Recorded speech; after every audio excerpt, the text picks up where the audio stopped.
website does work. Just the Yes, it does. feed6.org. It will take you to the page. Okay, great. It's right there for our event. Excellent. Hi, I'm Jerry Buttermer. I live at 270 Scottswood, and I'm here to report on the missing link. That's the path behind the building which completes the 1-mile loop. Frederick Law Olmsted provided our guiding vision for this task.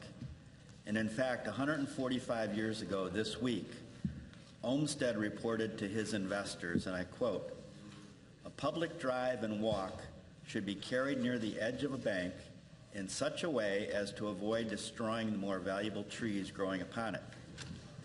And there should be pretty boat landings, terraces, balconies overhanging the water, and pavilions at points desirable for observing regattas, mainly of rustic character, and to be half overgrown with vines." Now please hold that vision, because it's more inspiring than looking at the current phase of our demolition work, which, by the way, included vines, but mostly poison ivy vines. During your board meetings in July and August, we discussed the restoration of the missing link to complete a 1-mile loop using Swan Pond, the bridges, and the forest on the far bank. 3 things were involved. Number 1, we promised to cut a natural path through a 400-foot stretch of thicket behind these buildings. Number 2, we said we would open up incredible sight lines. And number 3, we committed to make that area safe and attractive.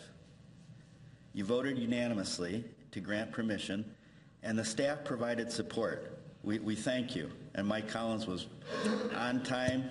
He followed the Olmsted Society from Riverbank Road on their project in the morning. He was there at noon. Ours was cleaned up, and he was out of there by 1:30. I'm reporting back and seeking your continued approval to move forward. Number 1, the path is cut. Number 2, to open the sight lines, we propose reducing the weed trees on the lower bank by eliminating invasive plants and those under 4 inches in diameter, similar to what the Olmsted Society is doing on Riverside Road. And number 3, to enhance safety, we propose immediately installing a temporary safety fence the entire length of the retaining wall.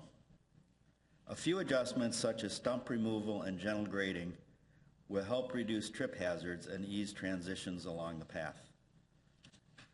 I attached a couple of photos.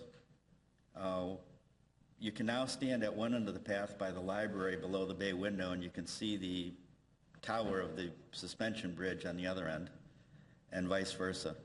From inside the library, if you look through this window, you can see what's beautiful. It's a wall of green trees, but our suggestion is that that wall of trees is on this side of the river, and a longer view could be pretty fascinating, where you'd look across the water to a forest on the far side of the river.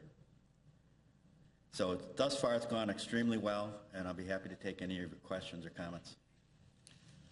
I was actually back there today, and it's extraordinary the amount of work that you accomplished back there. You really opened it up. And our village manager can probably speak to this, but my understanding is that our engineer, the village engineer, is going to be out there tomorrow to do a safety evaluation and look at the possibility of grading. Is one of the things that you suggest in here. So that, I think that's probably the next step, is for us to get the engineering report back, and then we can consider it and move forward from there. And when I say grading, I'm not talking about anything substantial. There's 3 areas where it's very light. No cutting, adding a little bit, moving one area around a little bit. Has anybody else been back there to look at it? Did you want to say anything? Yeah, Mike? I worked back there a day with Jerry, and I think that it has just so many possibilities. If we can get a piece of equipment in there to remove some of the stumps that are in there, do some light grading, that retaining wall is more substantial than I thought, having exposed all of it. And again, to Jerry's point, if we can start clearing some of the undergrowth below that wall and create pockets of trees, much like the Olmsted people are proposing, then I think it will open up some vistas and some sight lines to the water, so you'll actually be able to see the river. But we removed a lot of material out of there. It was amazing to see how much growth was in there. What about the temporary fence? Is that something that you're looking at doing sooner rather than later? Because it is somewhat of a steep grade from the parking lot. Go ahead, I'm sorry. Well, there's let me describe it as three sections. Coming from Swan Pond, the goal is to get to the swinging bridge. The first section by the library is about 150 feet. Tom Lupfer from Lupfer Landscaping has been doing their work for some time now. It's in pretty good shape. There are a couple of shrubs that need to be removed. We've left them just to kind of hide what we're doing. Not that we don't want anyone to know, we just don't want to draw a crowd. That area is in pretty good shape. When you get to the top of what I now call Library Hill, is the municipal parking lot. That's about 85 feet wide, and as you get behind the parking lot, the pitch to the river is steep. Now, we believe that we can use only the top 6 feet. And this will take some adjustment later on, depending on where you want to go with the whole concept. But meanwhile, people can actually walk through the parking lot if they wanted to. And then the main chunk, which is really the view of the river, is behind the town hall or the youth center. That's almost 300 feet long. I think the area behind the municipal lot and the youth center should have a temporary fence. It's not 10 feet drop, but it's probably 5. I think National Park Standards usually recommended it around 4. So I think we should put something up as soon as you give us permission, the guys that do it. I would envision right now a construction fence. That way the board, the Plan Commission, the LAC, or whomever wants to have input can talk about more of a permanent fence. I had recommended like black chain link, 42 inches. But I don't want to rush to put that in if there should be more deliberation. And yet, even though we have the ends locked off, we're going to draw curiosity seekers at some point, and I think it ought to be protected. We'll put it in. First thought that comes to my mind is using the fences that we use around Guthrie Park to keep the kids out of the street. The fence posts that the village uses are substantial. We'll sink them, so put the screening on the inside, tie it off properly. Do you have anything to add? I guess my suggestion would be to hold off on moving forward with the project until the village engineer has an opportunity to go back there and evaluate it and let us know what safety precautions we will definitely need to take, and as well as probably hopefully give us rough estimates as far as possible costs. Do you have anybody working with you right now from FLOSS? Does anybody help? Are any of the volunteers you have from FLOSS? Part of our group, I'm sure we probably have some members, but we don't have. I'm going to meet with the library board next week to begin to reach out to them and make sure they're on board. I've thought that we probably ought to do the same with the Olmsted board. Because it seems to me going forward, you were talking about the shrubbery behind the library. I was looking at that today.